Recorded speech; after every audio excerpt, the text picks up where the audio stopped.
നമ്മുടെ കർത്താവിൻ്റെ കുരിശ് മരണ രംഗത്തേക്ക് നാം ഒന്ന് അടുത്ത് വന്ന് അവിടേക്കൊന്ന് നോക്കുക.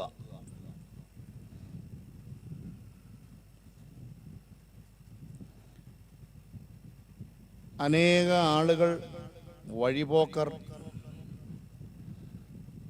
ഇത് കണ്ട് സഹതപിച്ചവരുണ്ട്, പരിഹസിച്ചവരുണ്ട്. ആവശ്യമുണ്ടെങ്കിലും ഇല്ലെങ്കിലും കമന്റ് പറഞ്ഞവരുമുണ്ട്.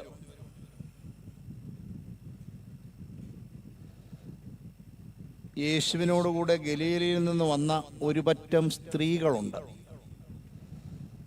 യേശുവിനെ അനുഗമിച്ച് വന്നതുകൊണ്ട് അവർ കർത്താവിൻ്റെ ശിഷ്യകളാണ്. അവരിൽ ഭൂരിഭാഗവും ദയനീയമായി ഈ അവസ്ഥ കണ്ട് മാറത്തടിച്ച് തിരിച്ച് ഭവനത്തിലേക്ക് പോയി.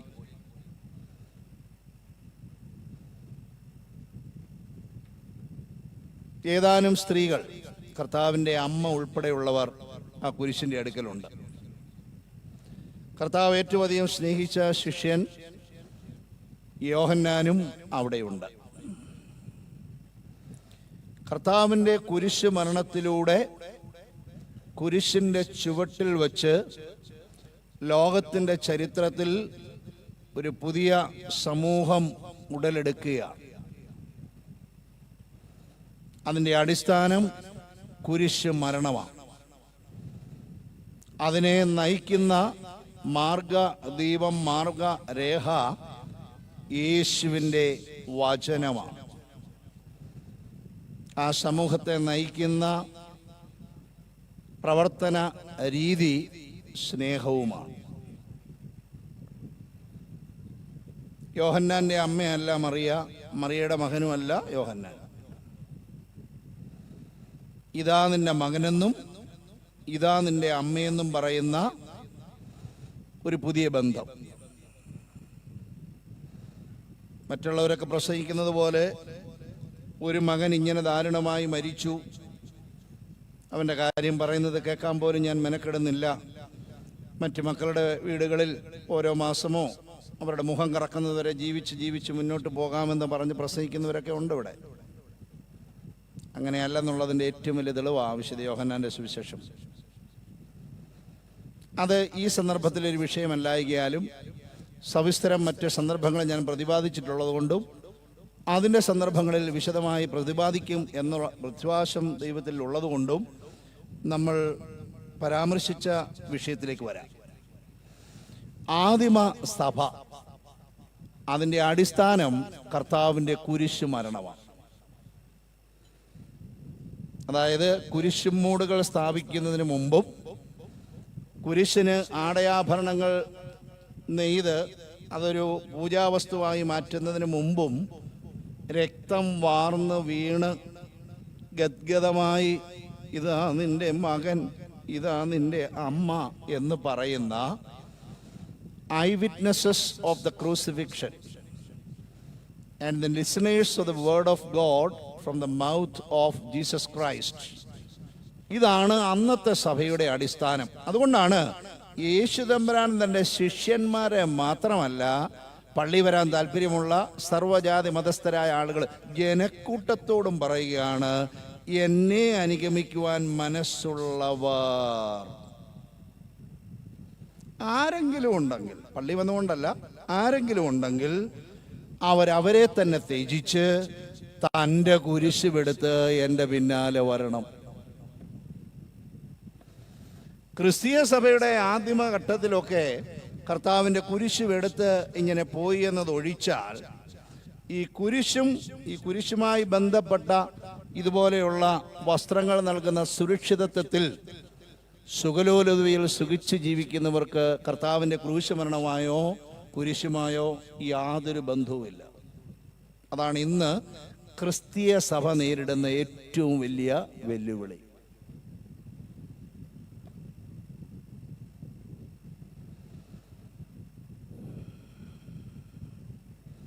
നല്ല ചുറുചുറുക്കുള്ള ഒരു യുവാവ്, സുന്ദര കോവള രൂപൻ,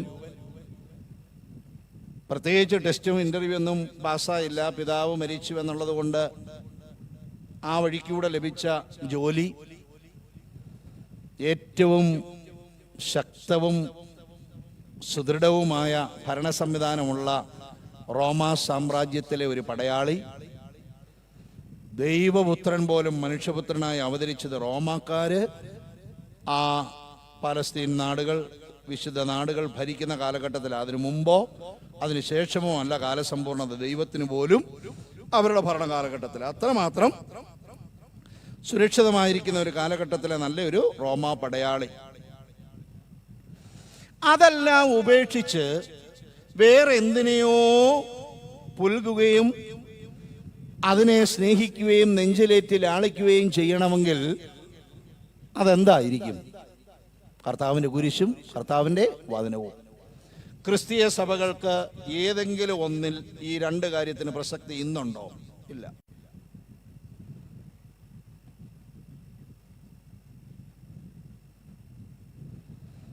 ഇതൊക്കെ നൽകുന്ന സുരക്ഷിതത്വത്തിൽ ആരോടും ഒരു ചെറിയ ഉപദേശമെങ്കിലും പറഞ്ഞ് അവരെ പ്രകോപിപ്പിക്കാതെ അതിൽ നിന്ന് ലഭിക്കുന്ന സുരക്ഷിതത്തിൽ സന്തോഷമായി ജീവിച്ചു പോകുന്ന കാലഘട്ടമാണ്.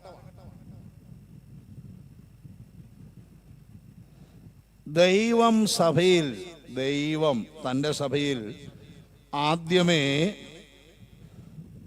അപ്പോസ്തോലന്മാരെയും, രണ്ടാമത് പ്രവാചകന്മാരെയും, മൂന്നാമത് ഉപദേഷ്ടാക്കന്മാരെയും നിയമിച്ചു. പിന്നീട് കൃപാനൽവരങ്ങൾ.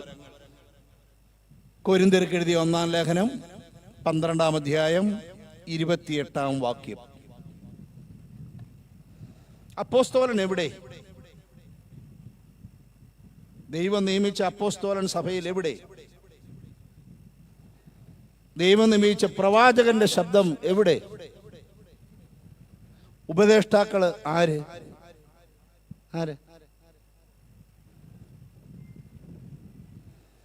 ഇപ്പൊ നിങ്ങളൊന്ന് ആലോചിച്ചേ, എന്തെല്ലാം തരത്തിലുള്ള പ്രലോഭനങ്ങൾ, പ്രീണനത്തിന്റെ സന്ദേശം കൊട്ടാരത്തിൽ നിന്ന്.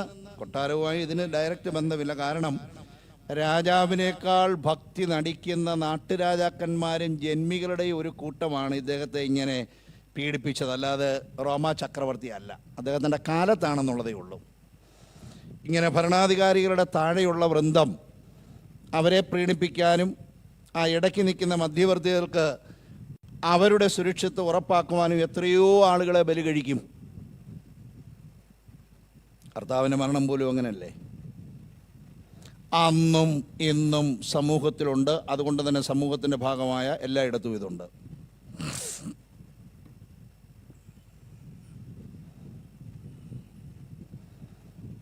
അതൊക്കെ കേട്ടിട്ടും നോ നോ നോ നോ. ആർക്കുണ്ട്? ആരോട് പറഞ്ഞാൽ? പ്രായോഗികമായി വരുമ്പോൾ ഇരിക്കുന്ന അമ്മച്ചിമാരുടെ രൂപത്തിലുള്ളവർ ഇന്ന് ഈ ഭാഗത്തൊക്കെ ഉള്ളൂ, തീരെ കുറവാണ്. കൊച്ചുമക്കളോട് നമസ്കാരം തുടങ്ങുന്നതിന് മുമ്പ് പള്ളിയിൽ പോകാൻ പറഞ്ഞാൽ അമ്മച്ചി പറഞ്ഞു പള്ളിയിലേക്കാണ് പോകേണ്ടത്, അതുകൊണ്ട് അനുസരിച്ച് വരുന്ന ആരെങ്കിലും ഇന്ന് സഭയിലുണ്ടോ? ഇല്ല. ആ അമ്മച്ചി ഒഴികെ വേറെ ആരെങ്കിലും അതിനെ നിർബന്ധിക്കുന്നുണ്ടോ സഭയിൽ? ഒറ്റ മനുഷ്യനില്ല. അവർ വിമർശിച്ചാൽ അവരുടെ ഭാവി പോക്കാം. അങ്ങനെ ഭീഷണിയിലാണ് ഇന്നിത് നടന്നു പോകുന്നത്. അന്ന് പ്രലോഭനവും പ്രീണനവും ഭീഷണിയും വന്നിട്ട് അതിനെ കണക്ക് കൂട്ടാതെ ക്രിസ്തുവിന് വേണ്ടി മരിച്ചു. അപ്പോൾ അദ്ദേഹത്തിന് മുമ്പിൽ അദ്ദേഹത്തെ സ്വീകരിക്കുന്ന, അദ്ദേഹത്തെ ആകർഷിക്കുന്ന, അദ്ദേഹത്തെ അവിടേക്ക് മാടി വിളിക്കുന്ന രണ്ട് പ്രതിരൂപങ്ങളാണ്. ഒന്ന്, ഇങ്ങനെ രക്തമറ്റ് ഈ ശരീരത്തിൻ്റെ ചെറിയ ഭാഗങ്ങളും താഴേക്ക് ഈ ഊർന്നു വീണുകൊണ്ടിരിക്കുന്ന മരിക്കുന്ന ക്രിസ്തു. ആ മരിക്കുന്ന ക്രിസ്തുവിൻ്റെ നാവിൽ നിന്ന് വന്ന അവൻ്റെ വചനങ്ങൾ. അതുകൊണ്ട് കർത്താവ് പറയുന്നത്, നിങ്ങളെന്നെ സ്നേഹിക്കുന്നുവെങ്കിൽ നിങ്ങൾ എൻ്റെ കൽപ്പനകളെ ആദരിക്കും. ഒരൊറ്റ മനുഷ്യൻ്റെ കൽപ്പനയും ഒരു മനുഷ്യനും ഇന്ന് പാലിക്കുന്നില്ല. അതെത്ര പഞ്ചാരയിൽ കലക്കി നമ്മൾ എഴുതിയാലും അത് അന്നേരം തന്നെ വിമർശനത്തിന് വിധേയമാവുക. അങ്ങനെയുള്ള ഒരു ലോകത്തിൽ യഥാർത്ഥത്തിൽ ഈ ലോകത്തിലുള്ള ഇമ്പങ്ങളും മോഹങ്ങളും മോദങ്ങളും ഉപഭോഗങ്ങളും അത് നൽകുന്നതായ ശീത ചായയൊക്കെ ഉപേക്ഷിച്ച് കുരിശിനെ എടുക്കുവാൻ തന്നെത്താൻ ത്യജിച്ച് പിന്നാലെ പോകാനുള്ള ഒരു വെല്ലുവിളി നമ്മുടെ മുമ്പാകെ ഒരുക്കുവാനാണ് ഗീവർഗീസ് സഹതായെ ദൈവം ലോകത്തിൽ സൃഷ്ടിച്ചത്. ഇങ്ങനെയും ആകാം. ഇത്രയൊക്കെ കഷ്ടനഷ്ടങ്ങളും പീഡനങ്ങളും ശാരീരിക വ്യതകളും അനുഭവിച്ചാലും ക്രിസ്തുവിൻ്റെ പിൻഗാമിയാകുവാൻ നിങ്ങൾക്ക് സാധിക്കും എന്ന സന്ദേശം ചരിത്രത്തിൽ അങ്ങനെ പച്ചപിടിച്ച് നിൽക്കുവാൻ വേണ്ടി അത് സ്വയം ഏറ്റെടുത്ത ഒരു വന്യപിതാവാണ്. കർത്താവ് ചോദിക്കുന്ന ഒരു ചോദ്യമുണ്ട്. ഒരു മനുഷ്യൻ സർവ്വലോകവും നേടുന്നു. ചരിത്രാതീത കാലം മുതൽ സർവ്വലോകവും നേടാൻ വേണ്ടി മനുഷ്യൻ കാട്ടിക്കൂട്ടിയിട്ടുള്ള പ്രവണതകൾ, പ്രവർത്തനങ്ങൾ എന്തെല്ലാമാണെന്ന്, പ്രത്യേകിച്ച് കൂടുതൽ സ്ഥാനത്തോട്ട് വരണമെന്ന് ആഗ്രഹിക്കുന്നവർ ചെയ്യുന്ന തന്ത്രകുതന്ത്രങ്ങൾ, മൗനമായും അല്ലേ ആളുകളെ വെച്ച് ചെയ്യുന്നതുമൊക്കെയായ പ്രവർത്തനങ്ങൾ, എങ്ങനെയും അവിടെ എത്തണം എന്നുള്ളതാണ്. ചരിത്രം നമ്മൾ പരിശോധിച്ചാൽ രാജാക്കന്മാർ മുതലല്ല, അല്ലെങ്കിൽ അധികാരത്തിൻ്റെ ചെറിയ ചെറിയ ഈ ഇടുവഴികളിൽ കൂടെയുള്ള പ്രവർത്തനങ്ങളെല്ലാം ഉണ്ട്. പക്ഷെ കർത്താവ് ചോദിക്കുന്ന വേറൊരു ചെറിയൊരു പകുതി ചോദ്യം കൂടെ ഉണ്ട്. മനുഷ്യൻ തൻ്റെ ആത്മാവിന് പകരം എന്തു കൊടുക്കും? നമ്മുടെ സഭയിലെ വിശ്വാസികളിൽ ഈ ആത്മാവിന് പ്രാധാന്യം നൽകണമെന്നും മരണാനന്തര ജീവിതമുണ്ടെന്നും ന്യായവിധി ഉണ്ടെന്നും നിത്യജീവൻ പ്രാപിക്കണമെന്നും പഠിപ്പിക്കുന്നതായി ഇതുവരെ ആരെയും കാണാൻ എനിക്ക് സാധിച്ചിട്ടില്ല. നിങ്ങൾ കണ്ടെത്തുവാണെങ്കിൽ എന്നെ അറിയിക്കണം. അഥവാ കണ്ടെത്തിയാൽ കാപ്പി കുടിക്കുമ്പോൾ പേര് പറഞ്ഞാൽ മതി, ഇന്നയാളാണത് ചെയ്യുന്നതെന്ന്.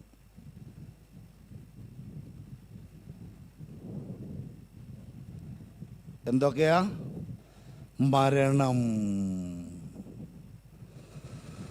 ന്യായവിധി. വിശ്വാസികളെ ഞങ്ങളോട് ചോദിച്ചാൽ അവർ പറയും അതൊക്കെ ഇങ്ങനെ പറയുന്നു എന്നല്ലാതെ നമ്മളങ്ങനെ വലിയ കാര്യമായിട്ടൊന്നും എടുക്കേണ്ട ആവശ്യമില്ല.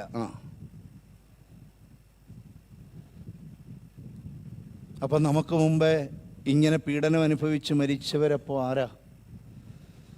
നമ്മുടെ ഒരു ആരാധനയിൽ ഇങ്ങനെ പറയുന്നുണ്ടല്ലോ, ജനനപ്പെരുന്നാളിൽ തന്നെ പറയുന്നുണ്ടല്ലോ, പുനരുദ്ധാനം കളവെങ്കിൽ.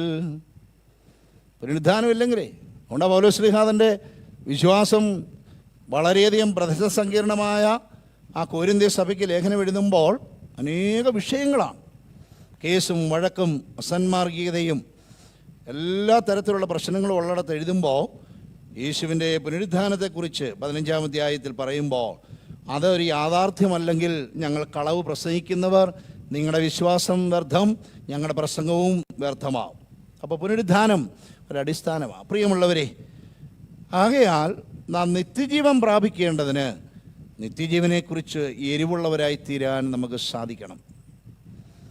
ഒരു വർഷത്തിന് മുമ്പ് മലയാള മനോരമയിൽ വന്ന ഒരു ചെറിയ കഥ അതിന് മുമ്പ് നൂറ്റാണ്ടുകൾക്ക് മുമ്പേ ഉള്ളതാകാൻ സാധ്യതയുണ്ട്. വലിയ ഒരു കാട്, നമ്മുടെ ഈ പറങ്കാങ്കാടല്ല, വലിയ കാട്. ഈ റമ്പാച്ചനുമൊക്കെ വരുന്ന ആ സ്ഥലത്തൊക്കെയുള്ള സീതത്തോട് പോലെയുള്ള സ്ഥലത്തെ വിശാലമായ കാട്. ആ കാട്ടിലോട്ട് പോകുന്ന വഴിക്കരികെ ഒരു വൃദ്ധൻ, അപ്പച്ചനെന്നൊന്നും കയറി വളയണ്ട, വൃദ്ധൻ എന്നൊന്നും ഇന്ന് ഭാഷയിൽ സംസാരത്തിലോ എഴുത്തിലോ വൃദ്ധനെന്ന് ഉപയോഗിക്കുന്നില്ല. എങ്കിലും ആക്കിൻ്റെ അർത്ഥം അറിയാത്തത് കൊണ്ടും കൂടെയാണ് അത്. വൃദ്ധൻ എന്ന വാക്കിൻ്റെ അർത്ഥം അഭിവൃദ്ധി പ്രാപിച്ചവനെന്നാണ്. ആ അഭിവൃദ്ധിക്ക് പണം എന്നർത്ഥമില്ല, അനുഭവ സമ്പത്ത് എന്നാണ് അർത്ഥം. താടി മീഡിയൊക്കെ ആയിട്ട് അങ്ങനെ ഒരാൾ ഇരിക്കുന്നു. അപ്പോൾ കാട്ടിൽ കയറി വിറവ് വെട്ടി ഉപജീവനം നടത്തുന്ന ഒരു മനുഷ്യൻ അതുവഴി വന്നു. ഈ മനുഷ്യൻ അദ്ദേഹത്തെ കാണുന്നുണ്ട് പല ദിവസം. ഒരു ദിവസം വിറവും വെട്ടിയൊക്കെ ഇങ്ങനെ വന്നപ്പോൾ അദ്ദേഹത്തോട് ചോദിച്ചു, എങ്ങനെയുണ്ട് ജീവിതം, സന്തോഷമായിട്ടൊക്കെ ഇരിക്കുന്നോ എന്ന് ചോദിച്ചപ്പോൾ അദ്ദേഹം പറഞ്ഞു, രാവിലെ ഇറങ്ങും, മുള്ളും അതും ഇതുമൊക്കെ ദേഹത്തൊക്കെ കൊണ്ട് കയറി ഈ വിറവ് വെട്ടി അങ്ങ് കൊണ്ടുവന്ന് വിറ്റാൽ എന്തെങ്കിലും 4 അണ കിട്ടും, അതുകൊണ്ട് ഇങ്ങനെ തട്ടി മൂട്ടിയൊക്കെ പോകുന്നു എന്ന് പറഞ്ഞു. അപ്പോൾ അദ്ദേഹം പറഞ്ഞൊരു കാര്യം ചെയ്യ്, ഈ വിറകിൻ്റെ ഈ കാടിൻ്റെ ആദ്യ ഭാഗങ്ങളിലാണ് താങ്കൾ കിടക്കുന്നത്, ഇതിൻ്റെ ഉള്ളിലോട്ട് പോയാൽ ചന്ദനമരമൊക്കെ ഉണ്ട്, അത് വെട്ടിയാൽ കുറച്ചുകൂടെ സാമ്പത്തിക മെച്ചമുണ്ടാകും. അങ്ങനെ ഉള്ളിലേക്ക് കടന്നു. അദ്ദേഹം ചന്ദനമരങ്ങൾ കെട്ടി കുറച്ച് നാൾ വിറ്റു. ഒരു ദിവസം അദ്ദേഹം ചോദിച്ചു, എങ്ങനെയുണ്ട് ഇപ്പം വീട്? ഓ, ആ വിറവ് വെട്ടിയപ്പോൾ ഒരു കൂടിലായിരുന്നു, ചന്ദനമരമൊക്കെ വെട്ടിയപ്പോൾ ഒരു ചെറിയതായിട്ട് കട്ടയൊക്കെ കെട്ടി ഒരു അത്യാവശ്യം നല്ലൊരു വീട് പണിയാൻ തുടങ്ങി എന്നുള്ളതേ ഉള്ളൂ, കാര്യമായിട്ടൊന്നും പറയാനില്ല. എന്നാൽ ഒരു കാര്യം ചെയ്യും, കുറച്ചുകൂടെ ഉള്ളിലോട്ട് പോയാൽ രക്തചന്ദനങ്ങളുണ്ട്. അപ്പോൾ അദ്ദേഹം രക്തചന്ദനങ്ങൾ വെട്ടാൻ കുറച്ചുകൂടെ ഉള്ളിലേക്ക് പോയി. കുറച്ചുകൂടെ സാമ്പത്തിക മെച്ചം വന്നു. ഇപ്പം എങ്ങനെയുണ്ട്?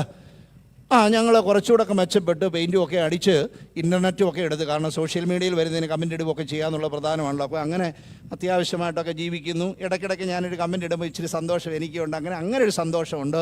എന്നാലും പോരാ. ഒരു കാര്യം ചെയ്യും, കുറച്ചുകൂടി ഉള്ളിലോട്ട് പോകും. നല്ല പവിഴപ്പുറ്റ്, നല്ല രത്നങ്ങൾ, ഇതൊക്കെ കിട്ടും. അദ്ദേഹം അത് തേടി കുറച്ചുകൂടെ ഉള്ളിലേക്ക് പോയി. അത് കൊണ്ടുവന്ന് കുറച്ച് നാളങ്ങനെ ജീവിച്ച് ഒരു ദിവസം അദ്ദേഹം ചോദിച്ചു, ഇപ്പം എങ്ങനെയുണ്ട് അബി കൈസഹേ? ഇപ്പം എങ്ങനെയുണ്ട്? പോരാ. ഭാര്യ പറയുന്നത്, നമ്മുടെ ആ കഴുതയൊക്കെ വിറ്റിട്ട് ഏറ്റവും പുതിയ ഒരു കാർ എടുക്കണമെന്നാണ്. അപ്പോഴും സന്തുഷ്ടനല്ല ഇത്രയെല്ലാം കിട്ടിയിട്ടും. എന്നാൽ ഒരു കാര്യം ചെയ്യും, അതിന് കുറച്ചുകൂടെ ഉള്ളിലോട്ട് പോയാൽ നല്ല പൊന്നു വിലയുള്ള നല്ല തങ്കം, തനി സ്വർണം കിട്ടും. അയ്യോ കുഞ്ഞുങ്ങളെ, വന്നവർ സൂക്ഷിച്ചോണേ. നിങ്ങൾക്ക് വിലയില്ലെങ്കിലും സ്വർണത്തിന് വില. അതുകൊണ്ടാണല്ലോ നിങ്ങളെ ഇടിച്ചിട്ടിട്ട് കുണുക്ക് പറിച്ചുകൊണ്ട് പോകുന്നതല്ലേ. അങ്ങനെ അദ്ദേഹം സ്വർണം വാരി കുറച്ച് നാളൊക്കെ ജീവിച്ചൊക്കെ പോയി. ഒരു ദിവസം വരുമ്പോൾ ഈ മനുഷ്യൻ ചോദ്യം അങ്ങോട്ട് ചോദിക്കുന്നതിന് മുമ്പേ ഇങ്ങനെ സാമ്പത്തികമായി ഉന്നതി നേടിയ നമ്മുടെ മരംവെട്ടുകാരൻ ഇദ്ദേഹത്തോട് ഇങ്ങോട്ട് ചോദിച്ചു, അല്ല ഒരു കാര്യം ചോദിച്ചോ, അല്ല ഈ മാർഗമെല്ലാം അങ്ങേക്ക് അറിയാമെങ്കിലും ഈ ഉണങ്ങിപ്പറ്റിയ താടിയും ഈ ചെറിയ ലഘു വസ്ത്രവുമായി ഒരു ഫക്കീറായി അങ്ങെന്താ ഈ വഴിയരികെ ജീവിച്ചതെന്ന് ചോദിച്ചു. അപ്പോഴദ്ദേഹം പറഞ്ഞു, ഇത് നേടിയാലുള്ള മെച്ചവും ഇത് നേടാതിരുന്നാലുള്ള സന്തോഷവും സമാധാനവും എനിക്ക് നന്നായി അറിയാം. അതുകൊണ്ട് നിങ്ങൾ കാണിച്ച മണ്ടത്തരം ഞാൻ കാണിക്കുന്നില്ലെന്നുള്ളതേ ഉള്ളൂ. എന്തിനൊക്കെയോ വേണ്ടി ആളുകൾ ഓടുകയാണ്, എന്തിനൊക്കെയോ വേണ്ടി വലിയ ആഘോഷങ്ങളാണ്.